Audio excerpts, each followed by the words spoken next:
Et voilà! Allô! Josée Arsenault, mesdames, messieurs, est avec nous.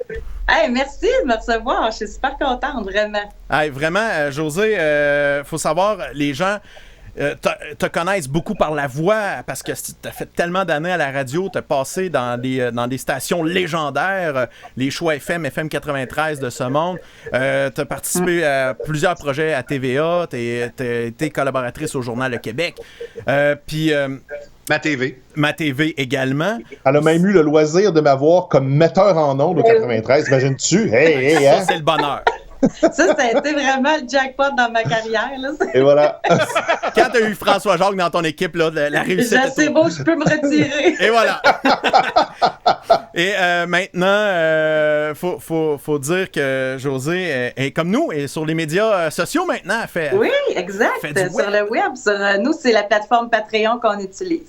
J'aurais pas pensé, mais la vie a fait en sorte que, à cause du COVID, c'est ce qu'on dit, en tout cas, que notre émission a été retirée de Cogeco, alors que j'animais avec le Doc Mayou.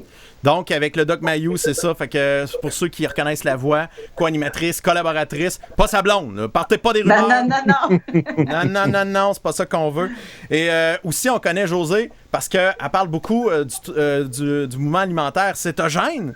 Entre autres, oui. Avec plusieurs publications, les 150 meilleures recettes. Aussi, ouais, c'est ça, ici, on voit des extraits justement avec Doc Mayou. J'avais aussi perdre du poids en mangeant du gras. Tome 1, tome 2 qui sont maintenant disponibles. Puis ça, c'est écrit avec...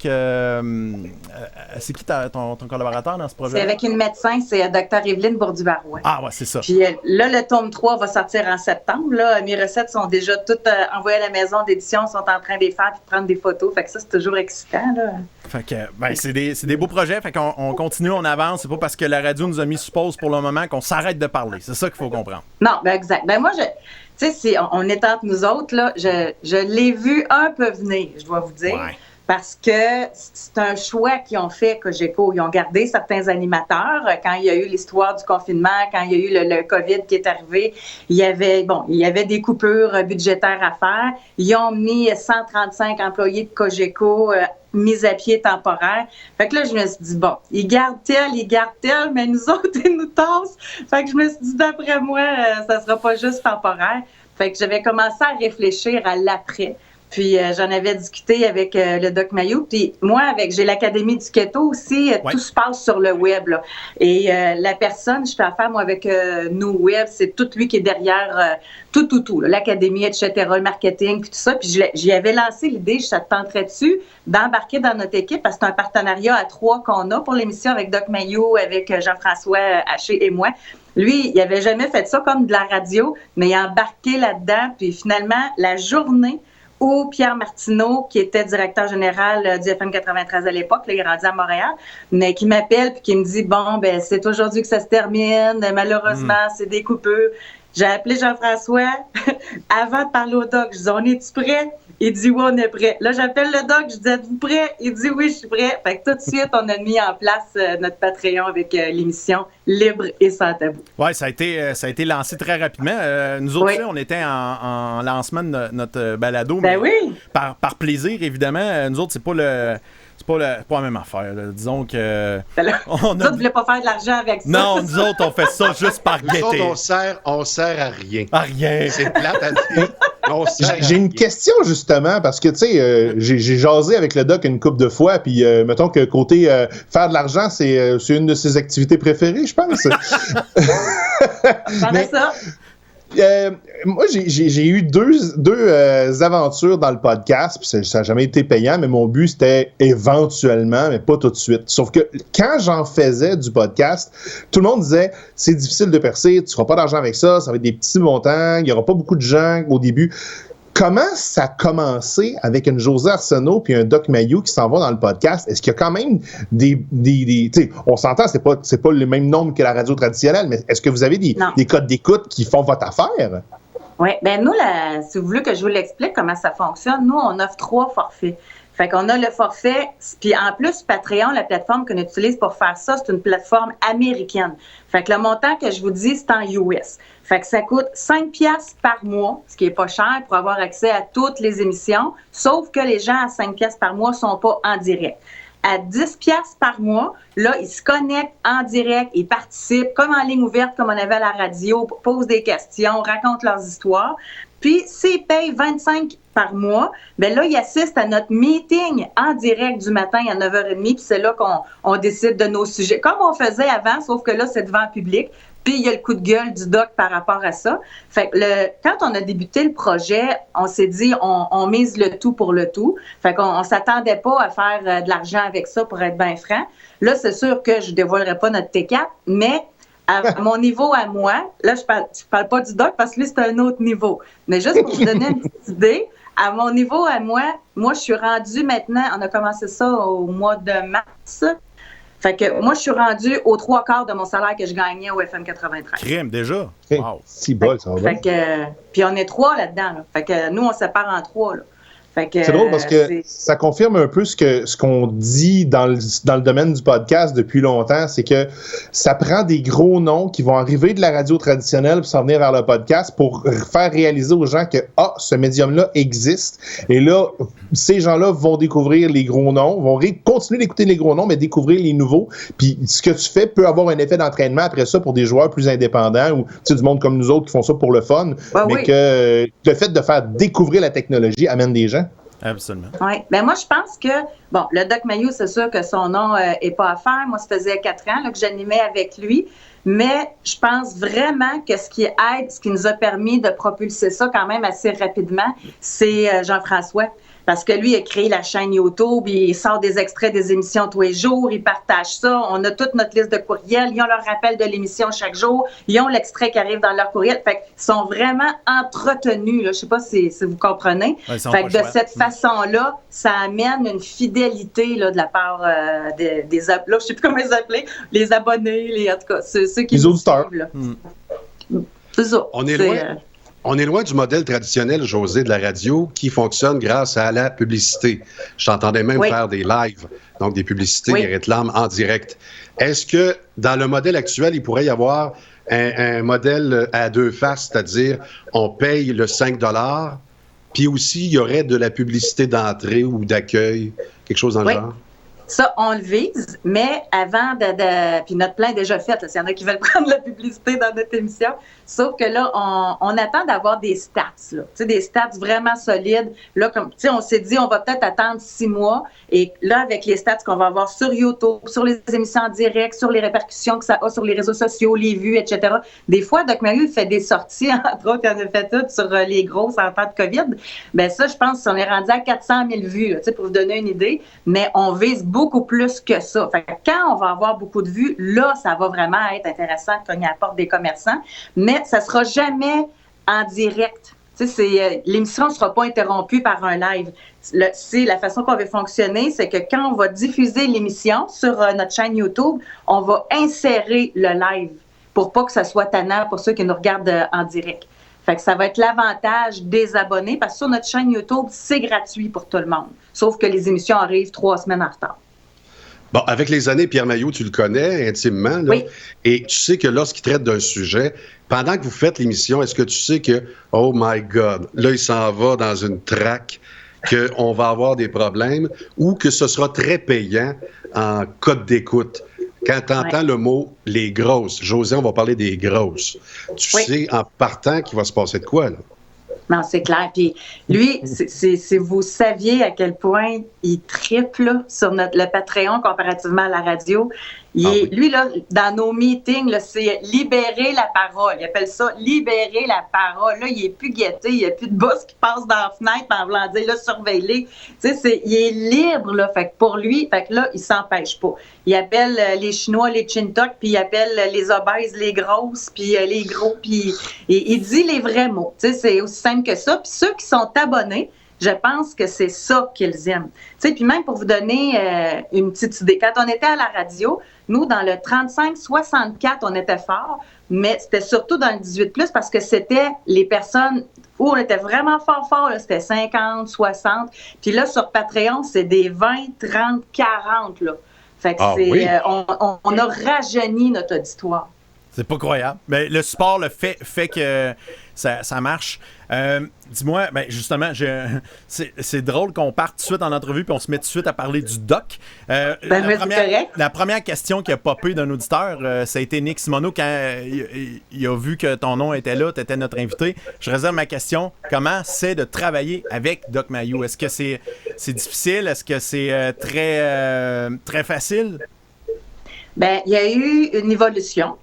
Au début, moi, quand j'ai commencé à animer avec lui, j'étais beaucoup sur mes gardes parce que je savais pas comment ça allait être quoi la dynamique, tu sais, parce que moi, j'animais avec Jeff Fillion, avec Sylvain Bouchard, j'animais avec des grands gars, puis c'était tout le temps de la confrontation. Ouais. Puis là, je me disais, bon, avec le Doc Mayou, quand j'étais Morning Woman à CHRC, je l'avais comme chroniqueur le matin, puis c'était souvent de la confrontation.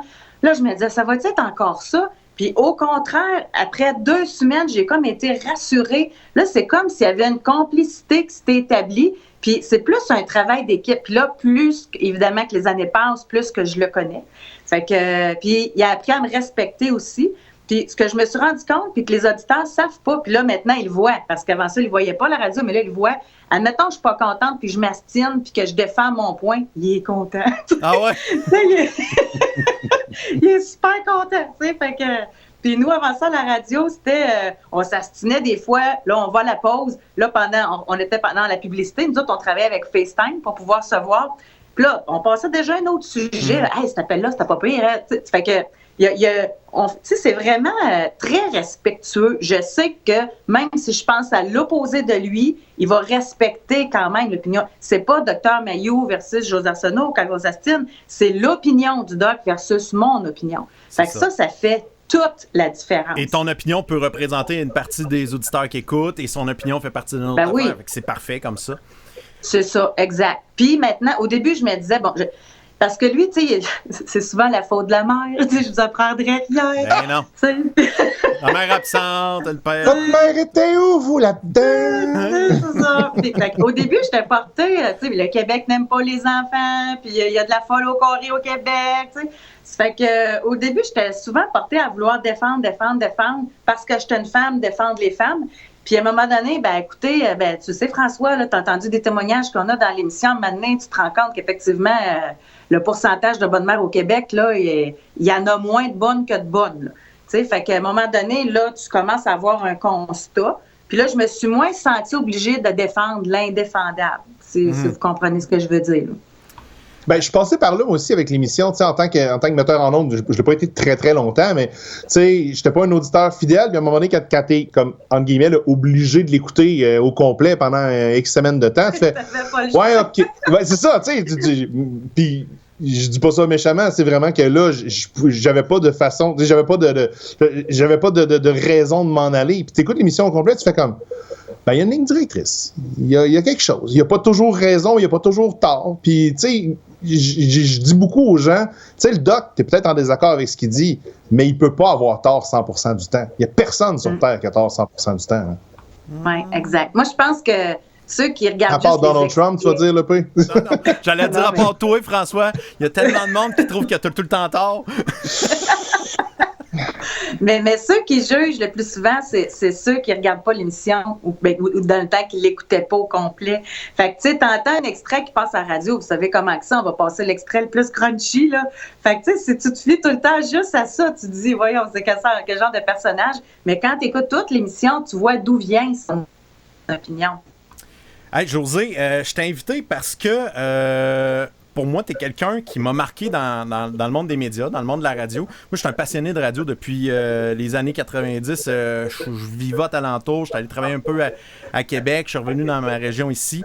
Et pour moi, tu fais partie des femmes qui ont vraiment pris sa place dans, justement, les radios, pas Radio-Canada, tu sais, les radios plus de grande gueule, comme tu disais, avec Sylvain Bouchard, Jeff, tout ça. Puis je trouvais que tu t'en es tout le temps bien sorti, t'as tout le temps bien paru, t'as jamais passé pour la petite fille qui riait des jokes du gars qui prenait sa place. Moi, j'admire beaucoup ça.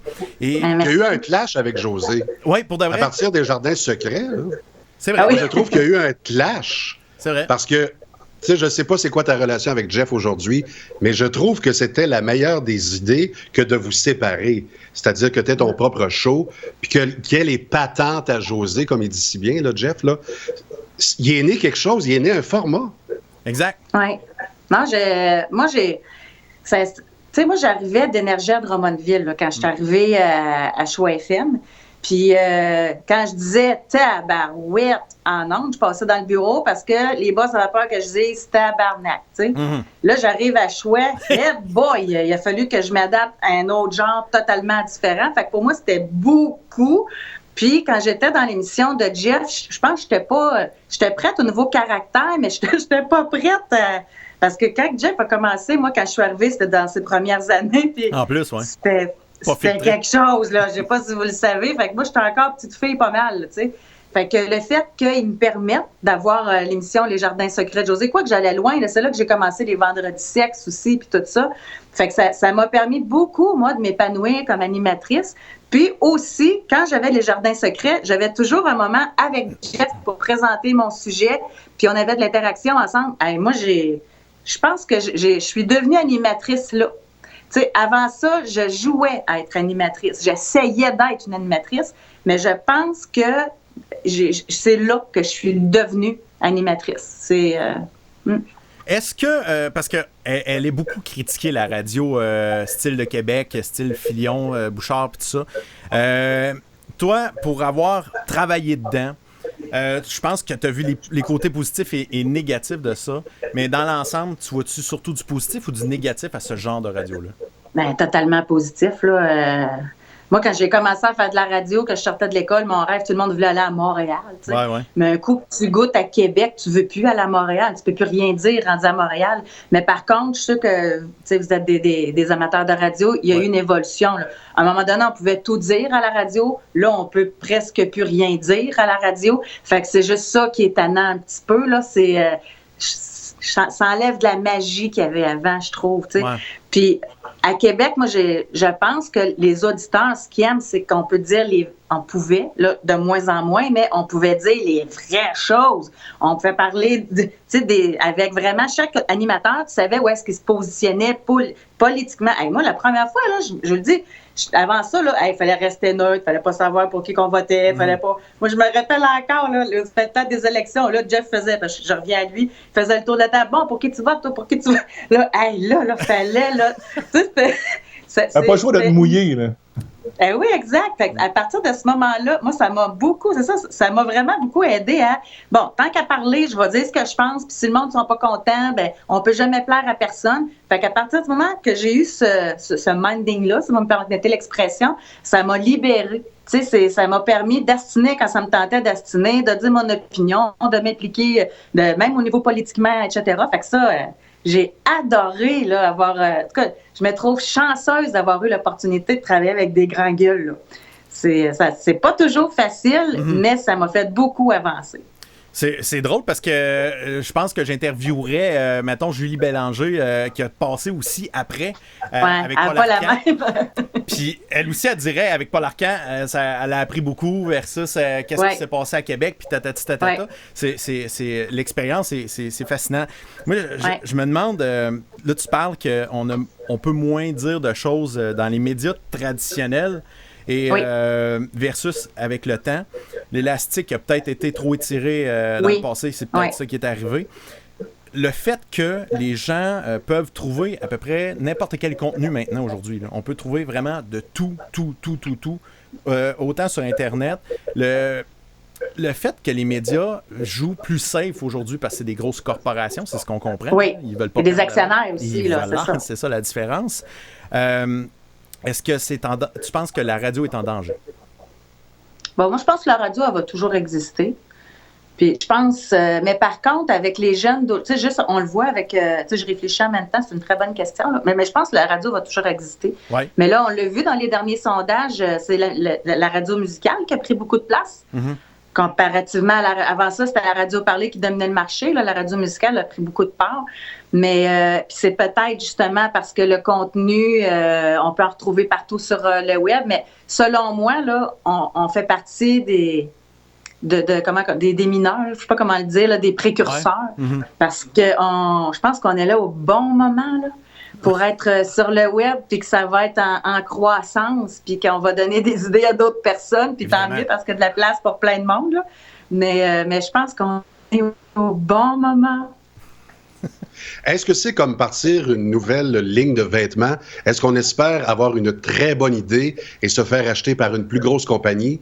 Lire entre les lignes, si une compagnie médiatique disait, ben votre produit m'intéresse, votre format m'intéresse, mais vous m'intéressez aussi, continuez à le produire, puis je vais vous payer, puis on va se charger de la publicité. Est-ce que tu embarquerais là-dedans?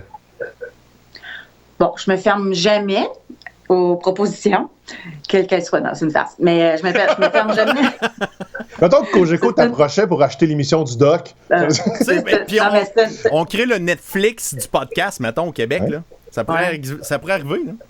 Pourquoi pas? Mais sauf que je vais y réfléchir beaucoup parce que parce que là, c'est moi qui a produit l'émission. Tu sais, c'est tout moi qui gère ça. C'est moi qui paye le Doc. Mais puis j'aime bien ça, produire mes affaires, puis être en contrôle de mes affaires. Tu sais, avec l'Académie du Keto, c'est la même chose. J'ai une grande équipe, mais j'aime gérer mes choses. Puis, mais si l'offre est intéressante. Ouais, c'est ça. Mais quand on a goûté à la liberté du web, ben, c'est ça. Retourner avec 2-3 boss qui vont te dire ouais, t'as parlé 38 secondes, fallait que t'en parles 30, ces affaires de même, ça doit être un peu. Non. Puis là, en plus, je confie quelque chose. Là. Maintenant que je suis uniquement sur le web dans toutes les sphères de mon travail, là, je réfléchis, ce serait peut-être la fun, en tout cas, avec la frontière s'ouvre, là, de voyager ou d'aller être 6 mois en Floride, rester ici 6 mois l'été. Tu sais, je peux tout faire sur le web, fait que je peux travailler de partout. Ça, cette liberté-là, c'est incroyable aussi, là. Fait que c'est... Puis les gens, les auditeurs, ils vont pas voir de différence. Ça va être la même émission, sauf... Puis même, je leur dirais pas, ils s'en rendraient pas compte, à part que je serais obligée d'avoir un mur vert en arrière de moi. Mais le pire, c'est que les radios traditionnelles pourraient faire ça, mais sont frileuses de le faire. Tandis que sur le web, comme c'est toi qui le produis, comme c'est toi qui es à l'arrière de tout, t'as pas peur. Tu prends la liberté de le faire, puis il n'y a pas personne d'autre que toi qui va te taper sa tomate si ça marche moins. Là. Exactement. Fait que c'est une belle liberté que je savoure présentement. Il y en a qui s'inquiètent. J'espère que ça va bien. Je vais bien, je suis heureuse comme j'ai jamais été. Là. Tu sais, je travaille de la maison. Prendre le temps de me lever sans cadran, là, parce que moi, ma première intervention pour le meeting avec les abonnés, c'était à 9h30. Fait que je me lève à 8h le matin. Ça fait des années que j'ai pas fait ça. Je prends mon café, je lis mes journaux. Fait que c'est ça, c'est une liberté que je savoure. Là. Ah, l'avenir appartient à ceux qui se lèvent tôt, c'est terminé pour toi. Voilà. Justement, dans l'actualité en ce moment, ça jase avec tout ce qu'on voit là. C'est très polarisant quand on parle de COVID-19, quand on parle des masques, quand on parle de tout ça. En ce moment, je sais que Doc et toi, dans votre émission, vous commentez ça également. Je me pose la question, justement, j'en parlais avant de rentrer en ondes avec toi, c'est... l'histoire de Karianne Bourassa, entre autres, les journalistes qui vont se pointer dans ces affaires-là. Tu sais, c'est l'un nourrit l'autre, puis tatata. Avec ton expérience aujourd'hui, autant comme journaliste t'as été, tout ça, comment tu le vois en 2020, cette synergie-là, cette énergie-là? Ben là, si je comprends ce que tu veux dire, moi, ce que je trouve dommage, puis dans toutes les situations en lien avec le port du masque, parce que c'est très polarisant. Moi, je me rappelle pas d'avoir vu quelque chose qui divise autant les gens, qui amène des chicanes dans les familles, entre amis. Il y en a qui se bloquent sur Facebook. C'est capoté. Référendum, peut-être? Canadien nordique. Canadien nordique, c'est ça? Non, moi, j'écoute Mario Dumont. Il m'a dit de fuir ma famille. Ah, OK. J'écoute Mario.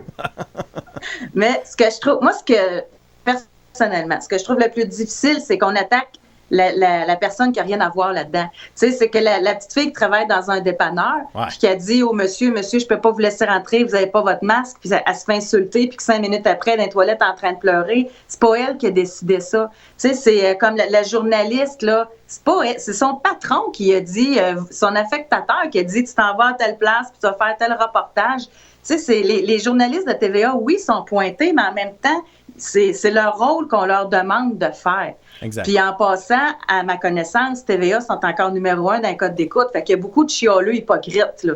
Il y en a beaucoup qui chialent, mais qui regardent, là. Tu sais, il y a eu des codes d'écoute incroyables, là, pendant la messe de M. Legault à 13h, tu sais, chaque après-midi. Mais, fait que ça, je trouve ça un petit peu déplorable. Mais d'un autre côté, je peux comprendre les gens parce que, tu sais, je regardais encore la nouvelle d'aujourd'hui qui sort dans le point de presse. Là, on demande aux jeunes de faire attention. Ah, il n'y a pas plus de cas, là. Mais on vous demande de faire des influenceurs, mais il n'y a pas plus de... Fait que c'est de créer une peur, je trouve, alors qu'à un moment... Je radote ce que tout le monde dit, là, Ouais. mais à un moment donné, le masque, c'était pas nécessaire. À un moment donné, c'est nécessaire. Là, on voit notre économie. Moi, je sors bien moins, sérieusement. J'aille ça, moi, porter le masque. Fait que je vais à l'épicerie bien moins souvent que j'y allais avant. Fait que c'est sûr qu'ils font moins d'argent avec moi, là. Fait que c'est ça. Le message est contradictoire. Puis c'est ça qui divise les gens. Tu sais, si la ligne, elle avait été là, appuyée par des spécialistes, des médecins, etc. Maintenant, ça se promène. Même être médecin, ça s'entend pas. Fait que nous, comme population, on essaie de patauger à travers ça. Puis malheureusement, ben c'est les employés qui paient le prix souvent. Tu sais, c'est ça que je trouve dommage. Dans un climat comme actuel, mais avec les médias sociaux qui donnent tellement d'informations, mais là... si tu veux avoir l'information qui tout pour anti-masque, là, t'es capable de te monter un bill. Là, toi, tu vas l'avoir toute ton information. Si t'es un pro-masque, tu vas pouvoir faire ce que tu veux avec. C'est sûr que tu vas le trouver, la personne qui va dire comme toi. Ça, c'est un autre défi. Et je me demande comment les médias traditionnels peuvent bien paraître là-dedans parce qu'ils sont comme pognés. Peu importe ce qu'ils vont dire, il y a tout le temps quelqu'un qui va contredire ce qu'ils disent. Donc... je sais pas comment ça là, en plus, on est beaucoup dans le mépris. Tu sais, c'est ça. C'est soit que tu es complotiste ou soit que tu es mouton. Ouais. Tu sais, c'est méprisant, là, de part et d'autre. Là. Exact. Tu sais, on peut-tu juste... Puis, là, peut-être que je fais partie des moutons, mais je me dis, le pire qui va m'être arrivé, admettons que c'était pas vrai, c'est que je vais avoir eu à porter mon masque pendant 5 minutes puis l'enlever rendu dans l'auto. Ah, ça, c'est... Fait j'aime mieux prendre cette chance-là d'être mouton, de suivre les règles, que de prendre la chance de ne pas le mettre que d'avoir le COVID. Oui, Jean-Simon Buis, il essaie de réhabiliter la moutruche. Alors moi, je suis une moutruche. Je suis un mouton qui se cache la tête dans le sable. Je suis une moutruche. Bon, c'est bon. J'aime ça. Voilà. Hey, parle-moi justement de l'Académie du Keto un peu, parce que on n'entendait pas parler ben de ça depuis il y a quelques années, et là, ça commence à popper. Moi, je vais être franc avec toi, José, celui qui m'en a parlé le plus, c'est mon chum Marteau. Oui. Marteau, il me poussait ses poutines, puis là, j'ai dit, poutine keto, poutine bonne de la santé. Ah, là, il me parlait. Mais c'est plus complexe que ça, là, parce que ça a l'air facile de dire, t'as jamais mangé de la poutine keto, tu vas être en santé. Ouais, non, c'est pas de même. Non, puis il faut dire que c'est pas avec des patates, la poutine keto, là, c'est avec... c'est avec des frites de navet ou en tout cas de céleri rave, etc. Mais rapidement, là, OK, le keto, c'est hyper logique. Là. C'est quoi qui cause tout? Même le COVID, là, il y a une étude qui est sortie de l'Université de Portland. Là. Puis c'était pas la première à sortir l'information, mais tous ceux qui ont des maladies suite au COVID aggravées puis qui en meurent, c'est soit des obèses, soit des diabétiques de type 2 ou ceux qui font de l'hypertension. Fait que c'est des gens qui ont des pathologies déjà... grosses. Fait que, bref, puis donc, c'est quoi qui amène ça? C'est quelqu'un qui mange beaucoup de sucre, qui mange beaucoup de glucides. Tu sais, dans notre population moyenne, on mange entre 300 et 600 grammes de glucides par jour. Ah oui, ça passe. Fait que c'est incroyable. En keto, on coupe les glucides. Si tu veux y aller de façon libérale, c'est 100 grammes et moins. Si tu veux perdre du poids, comme là, moi, je suis rendue à 70 livres de perdu. Fait que là, moi, je suis stricte encore parce qu'il m'en reste à perdre encore. Fait que je suis à 20 grammes et moins de glucides nets par jour. Mais là, normalement, comme vous autres, qui n'êtes pas keto, votre carburant, c'est ça, c'est les glucides. Mais moi, vu que je coupe toutes mes glucides, j'ai besoin de carburant. Fait que mon carburant, ça va être le gras. Fait que donc, je cuisine avec du beurre, avec de l'huile d'olive, je mange du bacon, je mange la peau du poulet, je mange le gras après mon ribeye. Fait que c'est comme incroyable. Doc Mayou avec des avocats, non? Ben oui. Non, mais Doc Mayou, il est keto, tu sais, il est absolument pour ça, il prône ça depuis des années, lui, tu sais, fait que c'est ça. Fait que, tu sais, je vois tellement sur notre groupe Facebook, Vive le Bacon, on approche le 39 000 membres. Devriez voir ça, les témoignages, c'est incroyable, là. Les gens qui font plus de diabète, qui font plus... Ben moi, mon conjoint, il fait plus de diabète. Son médecin ne croyait pas, il a fait faire passer des tests, puis il a déprescrit ses médicaments. Fait que, en tout cas, je pourrais en parler longtemps, là, mais c'est fascinant de voir à quel point on peut se guérir par l'alimentation. Ben, moi, je suis persuadé que l'alimentation définit vraiment notre état de santé. C'est sûr, c'est avec ça qu'on bouge, qu'on vit. C'est notre bois dans le poêle. Hein? Fait que, mais dis-moi, moi, chaque fois qu'on parle, je vais utiliser le mot régime. Chaque fois qu'on parle de régime, parce que c'est là que tu commences à surveiller ce que tu manges, à surveiller tes portions, à surveiller ci, ça. Moi, j'ai tout le temps dans mon esprit le côté qu'on enlève le plaisir. Le plaisir de manger, ça devient stressant, ça devient... Je te comprends, là. Qu'est-ce qu'il y a de différent dans ton alimentation cétogène versus un autre que faut que tu surveilles quand même tes portions? Comment tu survis pas de spaghettis? Ben oui, tu peux manger du spaghetti, mais avec des pâtes de konjac, avec des nouilles de courgettes. Mais pour vrai, là, c'est super. C'est ça l'affaire. Probablement, on ne compte pas les calories. Mm-hmm. On mange à notre faim. Moi, j'en ai fait des régimes dans ma vie, là, puis je stressais à calculer comment, puis compter les points, puis tout ça, puis c'était compliqué. Tandis que là, tu as juste à penser à... Tu sais, tu manges une protéine normale, tu manges des légumes verts, puis tu rajoutes du gras. C'est aussi simple que ça, là. Tu sais, au restaurant, tu peux commander une protéine, de la salade César avec du bacon, des plats sauce en crème. Fait que c'est... Tout le monde, au début, juste, exemple, couper le pain, pâte, patate, trop, ça, c'est difficile. Ouais. Puis après, à un moment donné, ils disent « Wow, mais je mange tout le temps bien, là. » C'est tout le temps savoureux, des plats avec de la crème 35%, du fromage triple crème. Plus c'est gras, plus on a besoin de ça comme carburant. Fait que les hommes aiment beaucoup le cétogène. Ben, tu sais, quand tu peux manger, c'est ça, tu manges du poulet avec la peau, c'est fascinant là, comment c'est bon tout le temps. Mais la bière? Oui, tu peux. Parce que la bière, ça en est du sucre, ça? Oui, mais comme le vin, d'ailleurs, il faut juste faire attention dans nos choix. Tout ce qui est alcool blanc, là, c'est un exemple, un Dirty Martini, c'est parfait. Vodka soda, il n'y a pas de problème. La bière, c'est la bière à 2 grammes de glucides par bière. Il y a Molson 67, il y a la Ultra, moi, je ne suis pas bière mais en tout cas, il y a ça. Puis dans les vins, je regardais, moi, avant ça, j'aimais ça, exemple, pour me gâter, foie gras de canard poêlé sur un corps date. Ça, c'était une recette incroyable en passant que j'avais dans le temps. Puis je prenais ça avec un petit vin de glace. Boy!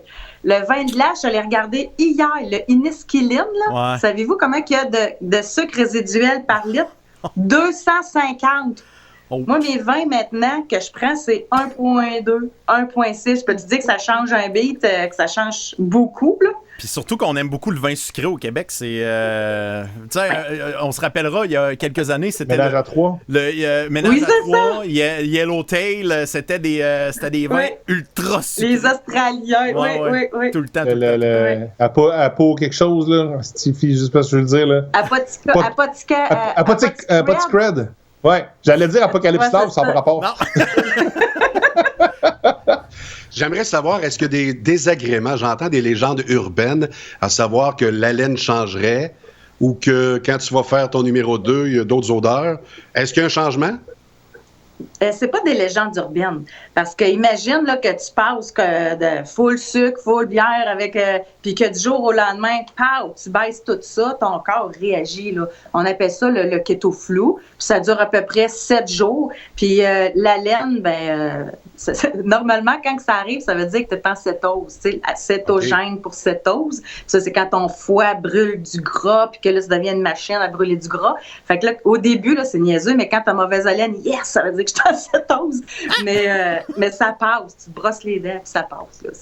Puis les petits symptômes, c'est parce que ceux qui prenaient beaucoup de glucides, c'est un sevrage. Là. C'est aussi difficile se sevrer du sucre que de la cocaïne, c'est prouvé. Hein? Fait qu'il y a des mal de tête qu'il peut y avoir, étourdissement, fatigue, mais ça, il y a plein de trucs. Là. Fait qu'en une semaine, la plupart du temps, tout ça, c'est réglé. Puis après ça, parce que là, on parle beaucoup de perte de poids avec le keto puis tout ça, mais ce que le monde capote, là, c'est l'énergie dans le piton. Là. Fait que ça, c'est quand tu commences à avoir mauvaise haleine, que tu es en cétose. Là, pouf, là, tu as envie de faire du ménage, alors que d'habitude, tu aurais rêvé d'avoir une femme de ménage. Mais là, tu as envie de faire plein de choses, la clarté de l'esprit. Puis c'est ça qui fait que les gens, ils disent pas que c'est un régime. C'est une façon de vivre incroyable. Là. Puis j'imagine que tu deviens tannante, tu veux embarquer le reste de ta gang alentour, la famille, puis ça y va. C'est moi, contrairement à ce que vous pouvez penser, là, moi, ça fait 3 ans maintenant que je fais l'alimentation cétogène, puis ça a commencé tout de suite avec les livres qui ont sorti, avec les conférences, l'académie, puis tout ça. Puis pendant les 2 premières années, ma fille pas keto, mon conjoint pas keto, puis j'étais capable de le faire. Tu sais, exemple, que moi, je me fais une cuisse de poulet, puis que je me fais, je sais pas, une salade de choux crémeuse à côté. Puis si ma fille voulait des frites, puis mon conjoint, il se faisait des frites. Tu sais, on mangeait la même protéine, mais eux autres, ils se faisaient des accompagnements différents. Fait que pendant 2 ans de temps, moi, j'étais toute seule à le faire chez nous. Puis finalement, là, mon conjoint, il a embarqué, puis ma fille, elle ne l'est pas encore. Puis je respecte ça. Tu sais, c'est pas une secte, là, puis c'est vivre et laisser vivre. Tu sais, moi, ça me rend heureuse. Si vous autres, comment continuer à manger des pâtes, puis des patates, ça vous appartient, là. C'est... Mais ta fille, elle n'est pas encore, je la respecte, elle est juste plus sur mon héritage. Vu de même. Hey, Josée, merci beaucoup de ta présence dans notre podcast. C'est vraiment très apprécié. Donc, Académie du Keto, on fait des recherches au Google, ça va popper, j'imagine, sur toutes les plateformes sans problème. Vive le bacon. Vive le bacon, c'est aussi facile à trouver. Et, mais je peux vous donner votre cadeau de 50$ si vous voulez. Pour de vrai? Hein? Ah ouais? Parce que présentement, j'ai sorti quelque chose, c'est pour les débutants. C'est une détox de 14 jours. Okay. J'offre le menu pour les 2 semaines, de l'accompagnement, les guides de départ pour tout expliquer. Puis moi, j'ai fait un sommet keto avec 13 spécialistes qui expliquent tout ça. Puis tout ça, là, c'est juste pour 47$. Fait que je fournirai le 3$ ou à 3, vous fournirez la pièce. Mais si vous voulez, vous pouvez faire tirer ça. Puis moi, je vais offrir la détox à quelqu'un. Ah ben Colin, on va préparer ça, Guy puis moi, on va le méthode de fonctionnement. Fait que c'est merci beaucoup, c'est très très gentil, c'est très apprécié. Puis aussi, on peut te suivre dans les belles aventures du Doc Mayou. Oui. C'est en semaine, ça, c'est du lundi au jeudi ou au vendredi? Ben, pour l'été, on a décidé de ne pas prendre de vacances, mais de faire une semaine de 4 jours. Okay. Mais normalement, c'est 5 jours. Fait que c'est en direct tous les jours à 11h. Puis pour avoir plus d'informations, c'est www.patreon.com/doc. Hein, c'est compliqué, ça? Ben non, c'est pas compliqué. Au pire, tu tapes dans Google, tout ça rend. C'est ça qui est le fun de les internets. Page Facebook. Ah, c'est simple, c'est tellement simple. Hey, là-dessus, merci beaucoup. Merci à vous, je suis super contente de vous avoir parlé, vraiment. Yes, nous aussi, on est très heureux. Et je te souhaite de passer un reste de bel été. Si on en a un à un moment donné, il peut bien arrêter de mouiller. Salut. Merci, bye bye. Bye bye. Parle, jase avec le PC copain.